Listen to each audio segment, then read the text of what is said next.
ৰামেনো লক্ষ্মণে সীতানো হনুমানে লংকালৈ মাৰিলে জাপ। ইমানো এষা কইৰী নেপাবলৈ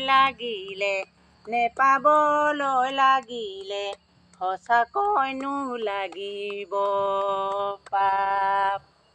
ৰামে না লক্ষ্মণে সীতানো হনুমানে লংকালৈ মাৰিলে জাপ। ইমানো এষা কইৰী নেপাবলৈ লাগিলে সঁচাকৈনো লাগিব পাপ।